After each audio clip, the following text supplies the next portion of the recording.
Good afternoon, Tuscaloosa. Good afternoon, Tuscaloosa, West Alabama, Internet World, downtown Northport, everywhere you're watching the Joe Gaither Show on BamaCentral and BamaCentral.com. We love it, and we appreciate everybody watching us on YouTube, on Facebook, on Twitter. You can find us and listen to us on Spotify, on Apple Podcasts, and on Amazon. And, of course, the best place to find us is right there on BamaCentral.com. I am, of course, your host, Joe Gaither. You can find me on the social media machines at Joe Gaither6 on Facebook, Twitter, YouTube, Instagram, Snapchat, really wherever you find your social medias, you can find me at Joe Gaither6. And we're going to have a fun week. We're going to have a fun week right here on the program. We're hopefully going to catch up with a member of the Yay Alabama's contingents. Going back to our conversation on Friday, we're going to get a little corrections. We're going to get a little details about Yay Alabama. This week, we're hopefully going to talk to Caleb Odom from Carrollton High School. Caleb Odom and the Carrollton Trojans lost their opener to Langston Hughes on Friday night. You could have seen that on ESPN2. So hopefully we will catch up with Caleb Odom this week as well. We're going to have a fun week. What are we, 12 days away? 12 days away from Alabama kicking off against MTSU right there in Bryant-Denny Stadium. Cannot wait for that to get underway and get rolling. But we still have 12 more days. So hopefully we're going to catch up with a member of the MTSU media contingent next week. That'll be a lot of fun to set up the Blue Raiders coming to town. But what are we going to do today? Well, we're going to talk about Alabama scrimmage. Alabama hit their final scrimmage on Saturday in Bryant-Denny Stadium. We heard from head coach Nick Saban after the scrimmage, and we got some news and notes and sources talking to us about what happened on Saturday, so we'll talk about that. We're going to talk about Nick Dunlap winning the U.S. Amateur Championship yesterday on NBC. You could have watched that about 2, 3 o'clock yesterday, becoming the first golfer the first golfer to win the U.S. Junior Amateur and the U.S. Amateur Championship since Tiger Woods. So now Tiger Woods and Nick Dunlap in company together. We'll talk about that for just a minute. And the ladies went up to Birmingham and beat UAB yesterday in soccer, so we'll hit on that as well. Before we jump into the program and get the scrimmage talk started, we want to encourage you guys to follow the other Bama Central podcast, All Things Bama, with Katie Wyndham and Austin Hannon, and our friends Blue Collar Unplugged with Blake Byler, Matthew Gibson, and Jacob Pickle, bringing you all things basketball related on Blue Collar Unplugged. The three of us together make up the Bama Central Broadcasting Network, and we are so happy to be a part of Bama Central as we are getting underway in the fall semester. If you're paying attention to the academic calendar, our students right here in Tuscaloosa get started on Tuesday, I believe, Tuesday or Wednesday, classes officially get rolling. You had move-in weekend this past weekend. I hope all of you who moved back into Tuscaloosa, hope it went smoothly for you. The heat was hot, so it was not nice for not nice for moving furniture and moving stuff back into dorms and apartments. But ideally, everybody got moved in safely, and we're ready for the new semester. So let's talk. Let's talk about Alabama's spring scrimmage, the second scrimmage on Saturday. We talked about this scrimmage last Monday, so subsequently that's what we're going to do for this Monday. The final scrimmage happened in Bryant-Denny Stadium, and what do you want to start with? Let's start with the most obvious talking point, quarterbacks, under center. Who's leading the Crimson Tide out of the tunnel? Who's getting the first crack at the first-team offense? It's Jalen Milroe. It's Jalen Milroe basically taking all his snaps with the first-team offense this past weekend. And Jalen Milroe getting the first crack at the first-team offense with the first-team offense. And reports say that Jalen Milroe was moving the ball down the field with the first-team offense and doing well. Now, reports also say that you dealt with some drops. Jalen Milroe threw a pass out to Malik Benson and ended up, unfortunately, the JUCO transfer dropping a touchdown pass. What would have been a touchdown pass on a busted coverage. You had multiple drops on busted coverages. I think Kobe Prentice had a drop on busted coverage. I think Kendrick Law had a drop on busted coverage. I think Amari Nyblack had a drop. Multiple drops. Isaiah Bond with drops as well. Multiple drops. making it difficult to kind of discern and decide who's playing quarterback at the best level. Now, you hear from people at the scrimmage. I've talked to a couple of people that were at the scrimmage that walked away saying all the quarterbacks kind of looked the same to a certain degree. All the quarterbacks had highs and all the quarterbacks had lows. If you listen to Nick Saban was very, very vague after the scrimmage. Let me pull up his quote real quick. Let me pull up his quote right here. He talks about all the quarterbacks got reps. All the quarterbacks, here we go, right there. They all got to play. They all got snaps. They all completed some passes. They all made some throws that weren't as good as they should have been. They all got sacked. That's what I saw per head coach Nick Saban after the scrimmage. And yeah, this rolls into numerous issues. People are wondering about, who's going to play quarterback? Will it be Milroe? Will it be Ty Simpson? Will Tyler Buchner get the job, or even Dylan Lonergan? All four quarterbacks getting a lot of buzz after the scrimmage. Eli Holstein, sorry, buddy, you're a distant fifth. Sounds like he made some decent plays as well. Had a nice 40-yard run with his legs, but it seems like he's a distant fifth, and that's okay for a freshman. Going to redshirt Eli Holstein and likely see what we're going to see out of him next spring when Julian Sayin comes to town and the quarterback battle continues to wage on. The problem is, if you're having poor pass protection, which we are right now, if you're having inconsistencies in the wide receiver room, which we are right now, then really I think it makes it difficult to judge who's playing quarterback at the best level. Now, Tyler Buchner got a lot of love after this scrimmage. Sounds like Tyler Buchner is starting to pick up a little bit of steam, and it seems like Tyler Buchner had his best day in a crimson uniform. Now, not the best day out of the three quarterbacks, but his best day in an Alabama uniform to date, which is a positive sign. You want all these quarterbacks to be raising the level, no matter who you're playing or who you're pulling forward to be the quarterback. You want them all to be improving, and it seems like Tyler Buchner has taken some steps forward, leading the offense on a 85-yard touchdown drive. So Tyler Buchner getting a little love. Ty Simpson getting a little love. The problem with Ty Simpson is the game's just still moving a little too fast. Now, Ty Simpson has the distinct disadvantage of continuously playing against the first-team defense. And what I heard from the scrimmage is the first-team defense is very, very good. The first-team defense is all over the place. The first-team defense is putting massive pressure on the quarterbacks. And yes, you don't like to hear that. Sounds like you're having some problems on the offensive line in pass protection. But in run blocking, it sounds like the first-team offensive line is road grading, is opening up holes along the offensive line. So it seems like just initial takeaways from what we've heard is that this shift, the want to run first attitude for Alabama is going, like, it sounds like a no-brainer that has to be the method, that has to be the strategy going into the first couple of weeks. Ride the running game, ride the offensive line, let the quarterbacks kind of ease their way into playing well, ease their way into leading this team. The problem is it's hard to judge what you're seeing, because if the first-team defense is getting a lot of pressure, quarterback pressure, it sounds like Jalen Milroe got sacked numerous times. If the first-team defense is getting a lot of pressure, what does that mean? Is the first-team defense really, really good? Or is the offensive line really, really bad? Or is it somewhere in between? I'm choosing to look at the glass half full because I'm kind of a silver linings positive guy usually. So I think that means that the defense is playing really, really high-level football. I heard good things about Chris Braswell and Dallas Turner. I heard good things about Tresman Marshall, and obviously Deontay Lawson is handling his business and doing his thing as the kind of the lead dog.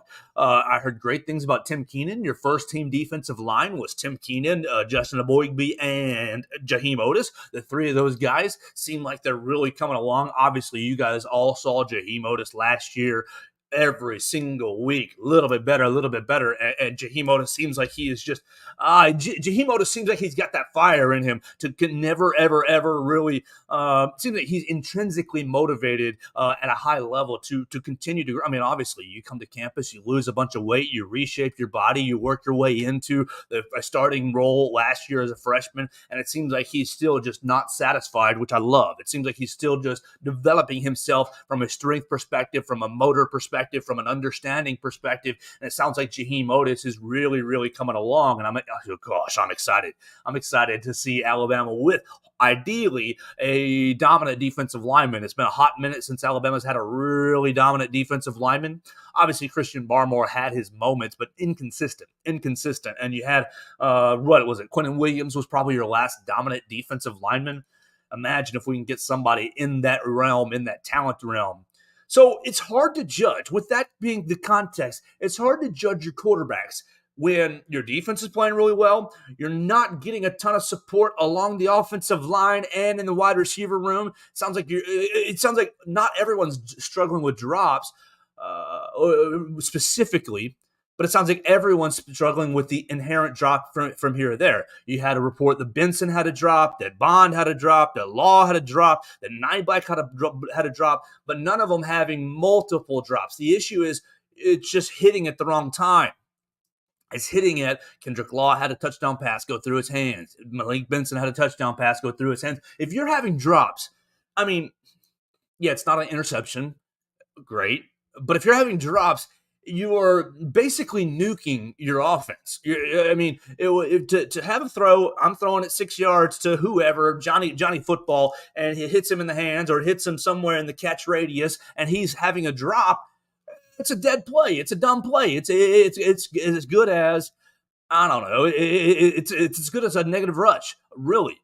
You then go into 2nd and 10, or you go into 3rd and 10, or whatever the case may be, 3rd and 6, still 3rd and 8, whatever the case may be, because you have that drop and you nuke any chance of having real consistent offensive play. And so, look, Coach Saban, I think we have a lot of wide receivers with a lot of talent, but you've got to, at this point, with 2 weeks left in the season, 2 weeks left in fall camp until the season, you've got to really start to narrow down, I think, the wide receiver rotation. Narrow down the wide receiver rotation and really just play the guys who you can count on. Play the guys who you can really rely on. Oh, if the ball is in Ja'Cory Brooks' catch radius, he's getting it. Is he going to catch the ball? Like, of course, we all want to see yak and run after catch, and we all want to see, yards after the catch. But the most important thing is catching the dadgum football. You have to have guys out there who can catch the ball. And so I think that now, on the flip side, you want to give an excuse for the wide receivers.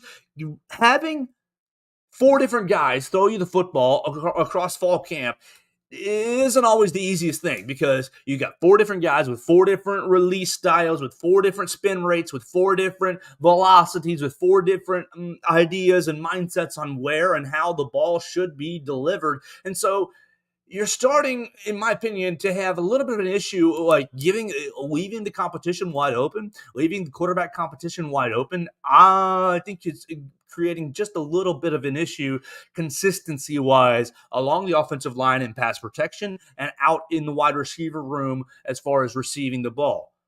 Look, last year we had Bryce Young, baby Bryce, just sitting back there, extending plays left and right. The quarterbacks that you have right now can do a touch of that, but with the offensive line, if you're thinking, okay, we have to pass pro, where it's a pass play, we're all slide protection right, man protection left, this, that, or the other, it creates, I don't know, it's just inconsistency when you have, a different quarterback behind you each and every time. Oh, my man Jalen Milroe likes to roll out to my left, so I want to protect this way or that way. I think it creates a little bit of an extra mental hurdle trying to learn the guy who's behind you as an offensive lineman, and still as a wide receiver trying to learn the guy how the ball is going to be delivered from the different quarterbacks. So I would love to see, and coach is not going to say this week, and he's not going to say next week who the starting quarterback's going to be. He's going to say, wait till 6:30 p.m. on Saturday, September 2nd. You'll see who the quarterback's going to be, and it's going to be Jalen Milroe. And I don't want to say, let's go ahead and cut out Tyler Buckner and Simpson and Lonergan, but whoever the quarterback is at the leader, whoever's leading the competition, it's time to develop, and it's time to enhance the chemistry along the offensive line and enhance the chemistry with your wide receivers and kind of settle into a rhythm. Every time that Jalen Milrow is under center, I'm getting the ball thrown at me right here. I'm getting the ball thrown at me right there. Every time Jalen Milrow is under center, I got to block a little bit longer, or I got to, step a little bit to the outside or leave a rush lane open to the inside. Jalen Milrow, his athleticism is off the charts. Off the charts. I wonder and am a little bit concerned with the Alabama offense in terms of the passing game because of the inconsistencies that you're seeing under center. And not just inconsistencies in level of play and in production, but in play styles. I think Tyler Buchner is a nice little quarterback, but obviously his play style is not the same as Dylan Lonergan, as Ty Simpson, as Jalen Milrow. And so you start to mix different styles, and I think that it creates a little bit of a detriment along the offensive line and pass protection and with the wide receivers. Now, I heard good things about Ty Simpson. I heard good things about Tyler Buchner. I heard great things about Dylan Lonergan. Dylan Lonergan seems like a real ball player. Seems like he's going to have has a real edge to his game. And coach last week complimented Lonergan towards the end of the week, and then he complimented him again on Saturday after the scrimmage. Basically, let's see, I'll read you his exact quote on Dylan Lonergan. He's done really well. He's shown great ability, great potential. I think that's the thing that he really needs to improve on.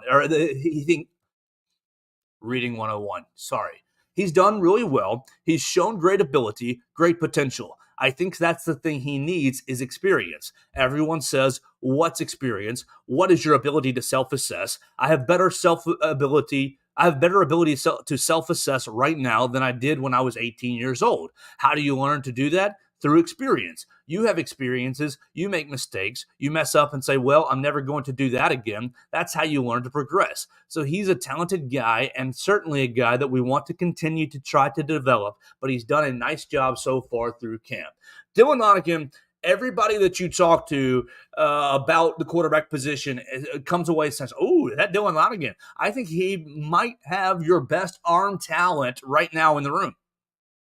Think that he might have the best arm talent as far as knowing how and where to throw the football, knowing the velocities, knowing how the delivery is supposed to go. The issue with Dylan Lonergan is total true freshman, no college experience. And it seems like whenever he's going up against first-team defense, whenever he's kind of thrown into the fire, he's just a little too slow in the processing department. Well, you'd expect that. The dude's 18 years old. He played high school football last year and jumping in to play against the Alabama defense that I expect to be incredible this year. Like, golly, all the reports about the Alabama defense right now are off the charts good. So Dylan Lonergan, look, I think that he does probably have the best, the most complete arm talent and is delivering the football probably the most consistently out of the 4 or 5.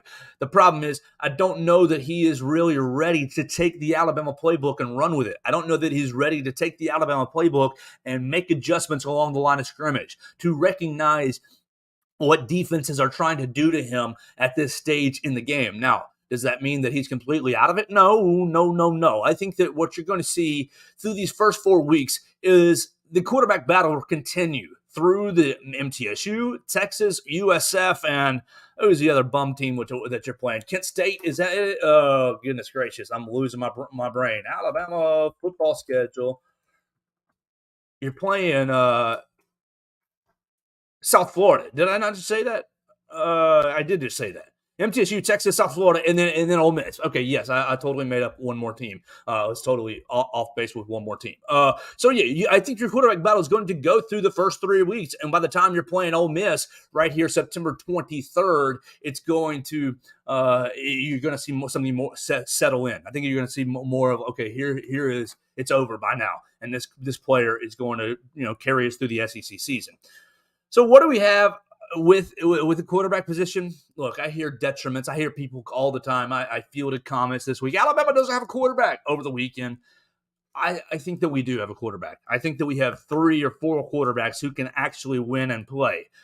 You go back through the quarterback battles throughout time in the Nick Saban era, and obviously Bryce and Tua were off the charts talented. otherworldly talented. And so their talent was very obvious to see. And I think we might see that with Julian Sayin next spring, but we're not there yet with Julian Sayin. You're probably going back to a Jake Coker. You're probably going back to a Jalen Hurts, a Mac Jones. You're probably going back to an AJ McCarron, where these guys are very, very skilled at a certain part, a certain piece of the game. I mean, Mac had a brilliant mind.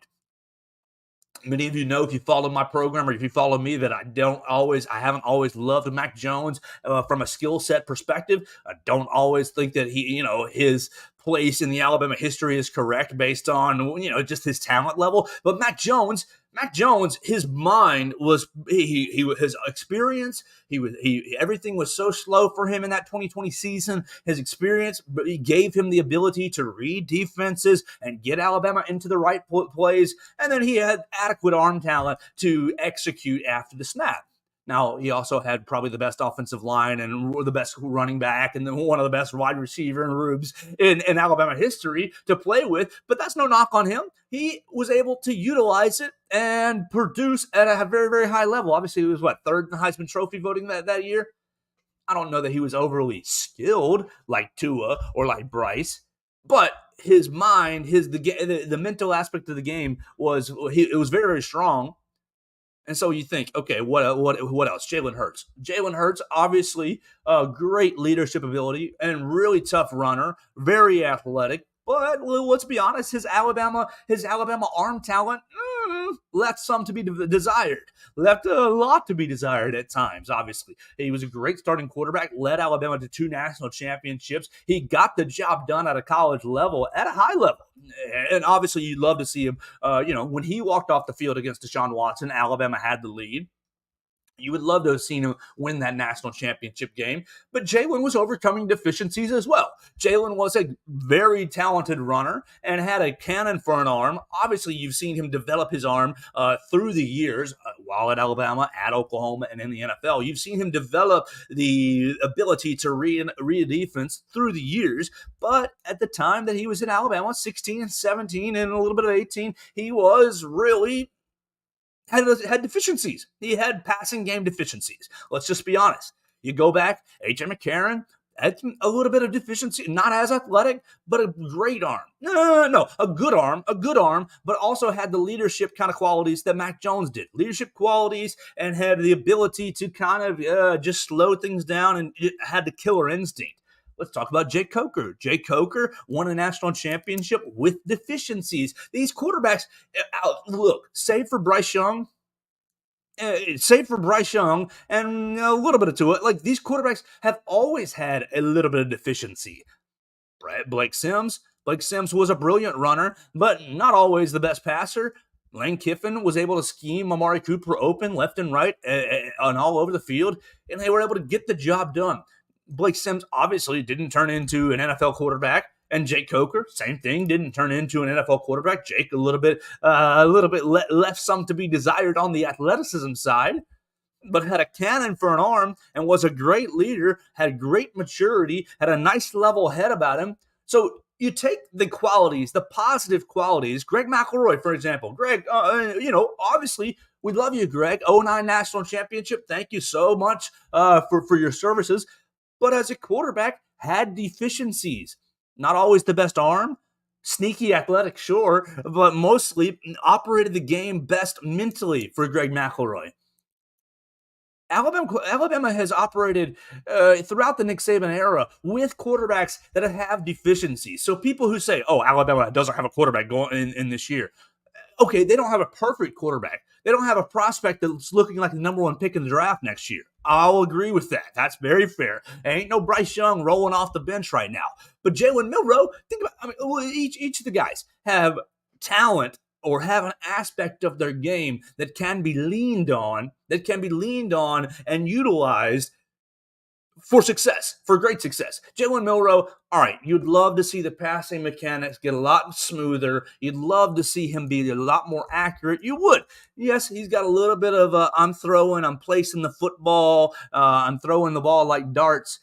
Yeah, but his athleticism is off the dadgum charts. And you get him in the 3rd and 9, you get him in a 3rd and 12. If he can't complete a pass, I feel pretty dadgum good about his ability to tuck the football and run, i.e. Arkansas 70 yards down the sidelines when you really needed it. I mean, Jalen Milroe can torture defenses with his ability to run and just, dink and dunk and pick the right plays.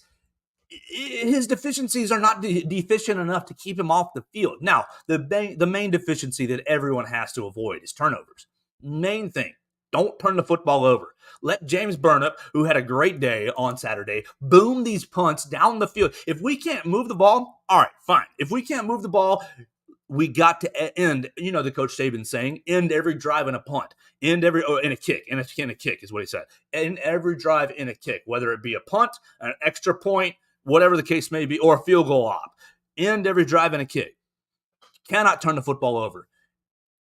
You put James Burnip out there, it sounds like he was booming the kicks on Saturday, the punts on Saturday, and you put Will Reichert out there, who apparently was perfect again on Saturday, kicked a 50-yard field goal and made it on Saturday. Let me find my nugget on Will Reichert, perfect day, which included a 55-yard field goal on the first drive. Like, you put these two experienced players out there without turning the football over, you give your defense a chance. Give the defense a chance, which I think is going to, look, you give the defense 70 yards to defend, 80 yards to defend, you don't put them in short field positions. I think that we're going to be just fine. You run the football. You run the football. It sounds like the running game, the offensive line, was just opening up holes on the running game. And look, I think our defense is good, but I think that speaks back to the earlier point of not really knowing or not really feeling comfortable in pass protection with, multiple different guys behind you. But when it's Roydell, it's Jason McClellan, it's Jam Miller, it's Justice Haynes and Richard Young. And I got a, whatever it is, trap, I got an off tackle play, or I got a zone, outside zone, whatever the concept is. These offensive linemen are running it to their full abilities and moving players off the line of scrimmage. So none of this sounds bad to me. None of this sounds upsetting to me. And granted, I do like to keep the positive perspective. I hate selling doom and gloom unless it really is doom and gloom. Look, you guys know that I'm a Bears fan. Every year I go into, these are the positives for the Bears and how we can win 12 games. And obviously, if you watched us last year, that we won 3 games, worst team in the league. But I was positive until the very end. And that's how I'm always going to try to be, because I know the hard work that these guys put in, both at the player level, the coaching level, and the support staff level. These guys are working their dadgum tails off to try to play well. They're not out there.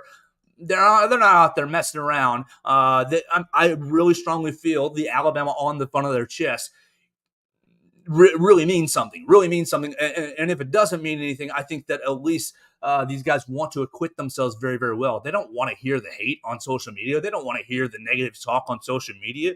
And, Coach Saban always says he's not on social media. But the players are.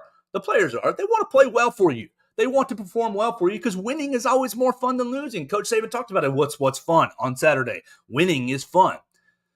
I think you're going to be just fine at the quarterback position. I think what we've heard from Saturday's scrimmage was that Milroe will lead your number one offense going out there against MTSU.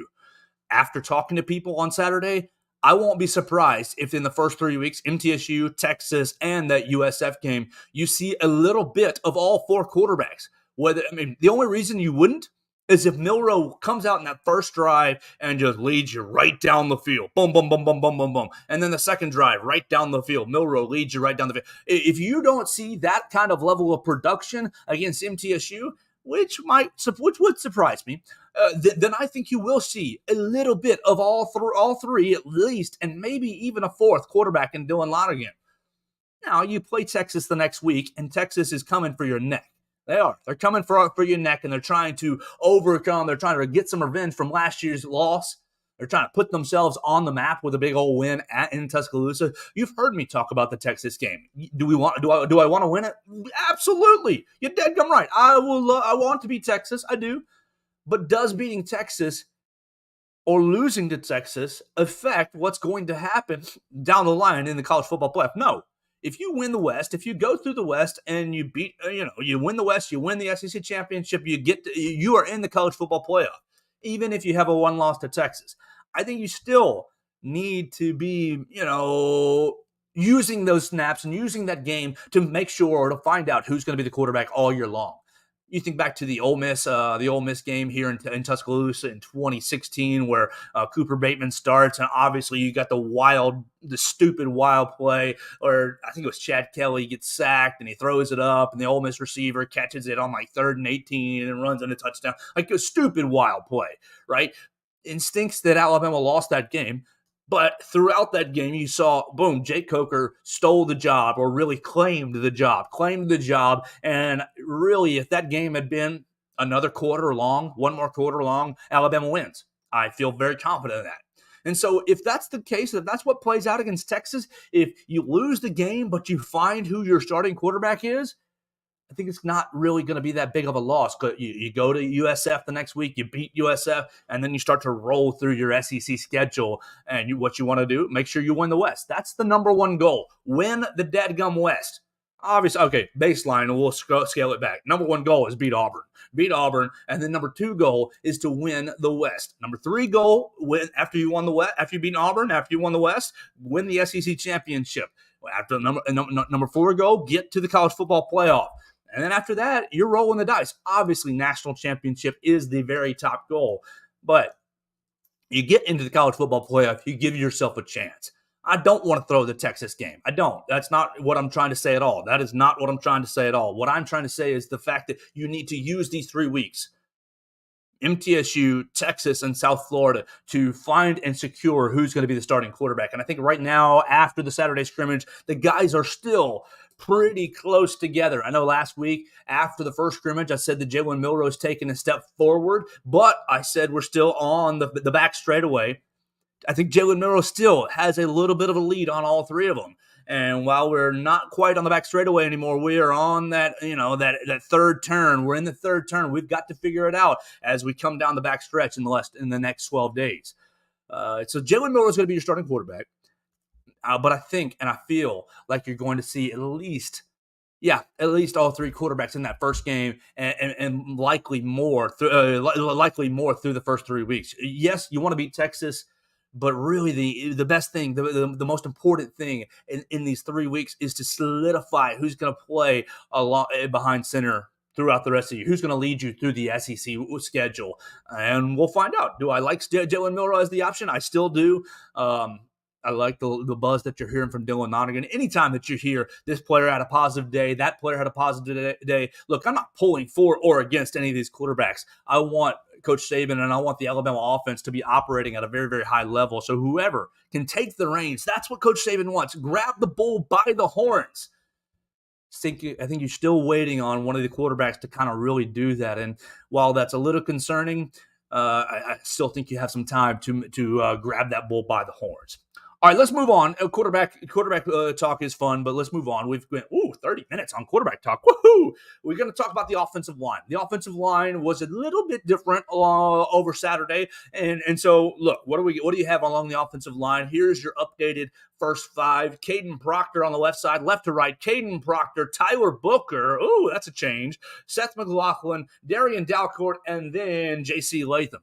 Now, all those guys are highly touted. All those guys are highly rated. You obviously know that you're walking in with McLaughlin, J.C. Latham, and Tyler Booker as experienced, and Darren Dalcourt as experienced guys. You're getting 4 of your most experienced guys out there. You flip Booker from the right to the left, and give Caden Proctor somebody with a nasty streak, somebody who's experienced, and somebody with just a little bit of an ability to help you out right there. If you're going to throw the freshman out there at the left tackle position, you know that other teams are coming after him. You know that they're going to rush right over him. Why not throw your nastiest guard, your nastiest interior lineman right next to him to help him out? Yes, you know the relationship with Tyler Booker and J.C. Latham.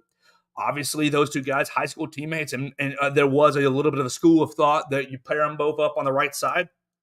But Tyler Booker is talented enough, I think, to flip to the left and help your man Caden Proctor assimilate into the college game. Now, do I like hearing that Darian Dalcourt's getting some buzz and love? Yeah, sure. Dalcourt, it's the Coach Saban way. The Coach Saban way to reward guys who stick with the program and work very hard. Look, Dalcourt's not playing center. He ain't going to play center for you. He's going to be Seth McLaughlin, Brock Meyer, or TJ Ferguson playing center, probably in that order. Dalcourt, yes, he can play center, emergency center, but really you're trying to find a place for him, find a home for that big old body, and likely guard is going to be his home in the NFL or home in the XFL or wherever he's going to play in the future. So throw him out there at right guard. He's one of your most experienced offensive linemen. You try to overwhelm teams with experience, with age, and with nastiness. So there's your offensive line, your little breaks from Saturday. You got a little change, moving Tyler Booker from right to left, and then Darian Dalcourt sliding into that right guard position. And I feel good about that offensive line. Now, what you heard was exactly what I said about 5 minutes ago. Really good run blocking, really nice road grading, very suspect pass blocking. And whether that is due to Caden Proctor's inexperience or whether that is due to the Alabama defensive line and edge rushers getting a lot of pressure, I think that has the most to do with it. Or whether that has to do with the 5 offensive linemen not always being in there at the same time, not always getting the same experience. I think that those 2 factors, the strength of the Alabama defense and the lack of chemistry with those 5. You've got 12 days to get it right. You got 12 days, and really what's 12 and 7 is 19 days until Texas comes to town, and their defensive front is going to be pretty nasty, pretty brutal up front. So you want to have the guys finding their chemistry, 5 fingers, 1 fist, finding their chemistry by the time Texas comes to town. I feel good about that 5. I do. Dalcourt gives me a little cause for concern just because I think he plays a little too high. I want to see him get lower into his hips, and I want to see him really drive defenders off the ball, not get overwhelmed when he's pass setting. Stay low, use that big old body, use that frame, stay low in your hips, and hold the line in pass protection. Let's see. We already hit on the drops a little bit. Let's talk about defense. We hit on the defense just a touch, but my takeaways on the defense are as follows. Let's see. Let me pull my notes right there. Right there. Yeah. Alabama's. Let's see. Your starting defense really looked like. Well, I want to talk about the defensive back, so that's where I'm going. Terry Arnold, and Kool-Aid McKinstry are locked in as the starting cornerbacks. And I think that's been obvious to a lot of people. You see a lot of love for Trey Amos, which it seems like he's getting some run, but seems like he's getting some run in the money package. Look, it's Terry and Arnold, and it's Kool-Aid McKinstry. They're going to be lockdown corners, and I am so excited about them. Part of the reason you're seeing maybe some of the quarterback struggles are effective defensive back play. The defensive backs are, our secondary is going to be as nasty as it's been probably, I don't want to whisper 2016, but kind of close to that 2016 defense, at least talent level. Their talent level is just as high as probably that 2016 team. Now, you don't have the real experienced Minkah Fitzpatrick back there. You have maybe his freshman clone in Caleb Downs. You got Caleb Downs and Malachi Moore both playing at safety. Jalen Key kind of lines up in there in your nickel package, and then when you get into the dime, you're playing Trey Amos as well. So you think about the talent in that room, those 6 guys, you get them all out there on the field. I think, it's going to be tough sledding throwing against this Alabama defense this year. And really, look, you've had. Thank you, Josh Jobe, for your service. Thank you, Anthony Averett, for your service. Thank you. Go back the last 3 or 4 years. I guess Eli Ricks a little bit last year just in select games. But you haven't had a dominant corner since Pat Surtain. Pat Surtain was an amazing cornerback. Oh, my gosh, was the perfect cornerback. And you see where he lands in the NFL's top 100. He was top 20 or so. And really, he's the best defensive back in the NFL already. Sorry, Sauce Gardner. I know you like to be loud and chirpy with that, but Pat Surtain is the perfect cornerback. When Pat was here, You had basically defenses or you had basically offenses say, we're not throwing at Surtain. We're going to pick on Josh Jobe. We're going to pick on anybody else other than Pat Surtain. Trayvon Diggs was still here. He got picked on just a little bit. You guys remember that. Look, you haven't had a perfect corner since Pat Surtain. I think Kool-Aid McKinstry is looking like one of those perfect corners. And Terrion Arnold is just getting more and more comfortable in his role. It's the second year that Terrion's played corner in his life. And Coach Saban says, oh, gosh, look at this guy. You're going to be a corner. I'm going to make you into a corner. And I think this year you guys are really going to be happy with what you see out of Terrion Arnold. The defensive backs are really going to make things tough, on offenses. And so while you are worried about quarterbacks, I think there's not really anything to worry about cornerbacks. And because of the defensive strength that you're going to be rolling into the season with, now obviously we hope for health. We hope for great health for everybody on all teams, but especially right here at Alabama.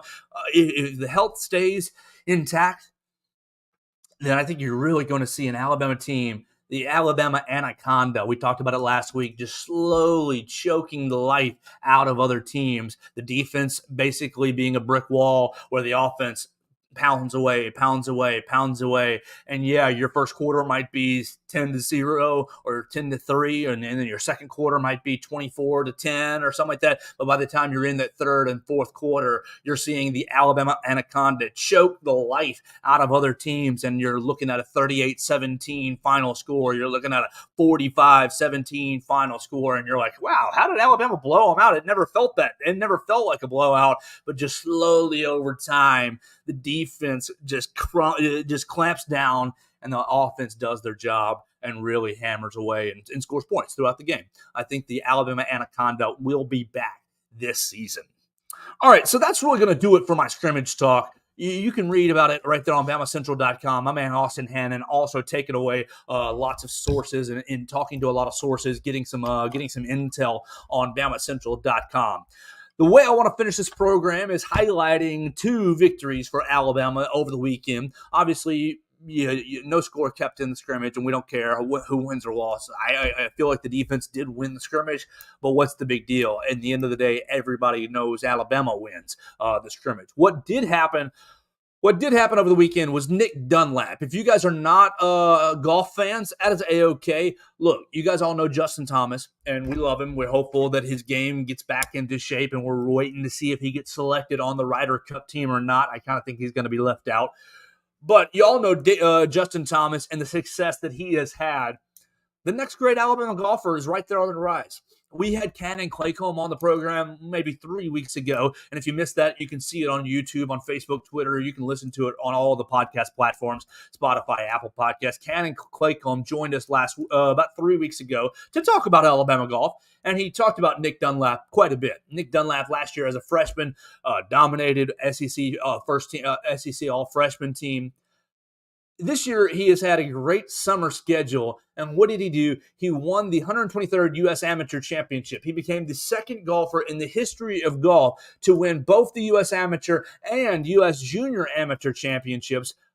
Nick Dunlap and Tiger Woods. What great company to be in, obviously. So Nick Dunlap goes out and he wins the U.S. Amateur. It's okay if you didn't watch it. Yes, it was on Golf Channel and it was on the NBC throughout the weekend. Nick Dunlap joins Jerry Pate, 8-time PGA Tour winner, as the only Alabama golfers to win a U.S. Amateur Championship. And look, he defeated Gordon Sargent, the number one ranked golfer for Vanderbilt, on Wednesday, I believe it was, Wednesday or Thursday. He rolls out and whips up on his opponent on Saturday. And then you got to give a lot of credit to, Shipley? Neil Shipley. You got to give a lot of credit to Neil Shipley for pushing Nick Dunlap yesterday in the final. He really did. They both shot 66 through the first 18. It's a 36-hole championship, so the guys have to play 2 rounds basically in the same day. They tied through the first round, and then in the second round, Nick Dunlap, his character and really his skill shone through, and he won 4-3. So he won with a couple holes left remaining. He basically ended the match early, and Nick he played great. He played great, and I want to encourage you guys to pay attention to Alabama golf this year because I think that this team really might be competing for national championships. I do. It's been since was it 2012 and 13, the back-to-back titles? I think it was for Alabama. I think this team is going to be very, very close to competing for a national championship and might win the whole dang thing. A very, very cool thing that we saw yesterday. You saw Cannon Claycomb, Thomas Ponder, and several other Alabama golfers wake up at the butt crack of dawn and catch a flight out to the event and support Nick Dunlap. They walked all 35, 34 holes, whatever that they played. They walked all the holes with him and supported him along the way. It was great to see the Alabama golf team out there supporting Nick Dunlap as he won the U.S. Amateur Championship. And we want to say a big congratulations and roll tide to you, Nick Dunlap, for winning that U.S. Amateur Championship. And really, guys, he's going to be that next great Alabama golfer out of Huntsville, Greystone member in Birmingham. He's going to be that next great Alabama golfer that we support and cheer on for the next. So, he's young. He's 18, 19. He's young. He's going to be playing high-level golf for a long, long time. So get familiar with Nick Dunlap. Hopefully, the sophomore is going to lead Alabama. He and Cannon Claycomb and Thomas Ponder will lead Alabama to great success this year. I think this team is really built to contend and compete. So, yes, we all want to see Alabama football win a national championship. Of course, absolutely. They're the Kings right here on campus. But I think you should I really think you should be paying attention to this Alabama golf team as we're heading into the new season. I think this team's going to really, really impress people and acquit themselves very, very well. Lastly, on the program today, let's hit one more topic, and I appreciate everybody joining us. We got some people watching on Facebook and watching on YouTube. We appreciate everybody watching us on the Joe Gaither Show on BamaCentral. You can watch us each and every day right around 1 o'clock on Facebook, YouTube, Twitter. You can listen to us on Spotify, Apple Podcasts, and on Amazon. We love each and every one of you guys. You can comment on the program on Facebook and YouTube and Twitter as well. Leave us your comments, questions, queries, and complaints and critiques right there on all the social media machines at Joe Gaither 6. We appreciate each and every follower, all the interaction. Send me a friend request and we'll chat it up if you want to chat it up about anything we say on the program. Last topic that we want to get into for the day on a beautiful Monday, and it is beautiful right here in downtown Northport, right about 2 miles away from Bryant-Denny Stadium. We had Alabama soccer yesterday take on its second game, and real quick for you guys, Alabama soccer is still undefeated, winning 1-0 behind a Kate Henderson goal. Kate Henderson scores with about 10 minutes left in the game yesterday against UAB. So not necessarily the scoring affair that we're used to for the Alabama soccer team or that we're expecting out of the Alabama soccer team, but want to give a shout out to Kate Henderson getting her first goal of the season. If you get out to a soccer game, if you do get out to or watch them on ESPN Plus at any point this year, pay attention. Kate Henderson is a very, very talented midfielder. She puts the ball on a silver platter for her attackers. She really is, in my opinion, very, very talented as a holding midfielder. What does that mean for anybody who doesn't know? She is getting the ball from the defense to the midfield and kind of controlling it, corralling it as their opponents are bearing down on her, and she is really, really good at really getting that ball back out and getting it out in an outlet fashion to offensive players to get the ball down the field. Now, you need that holding player to basically give your defense a break and to help set up the offense.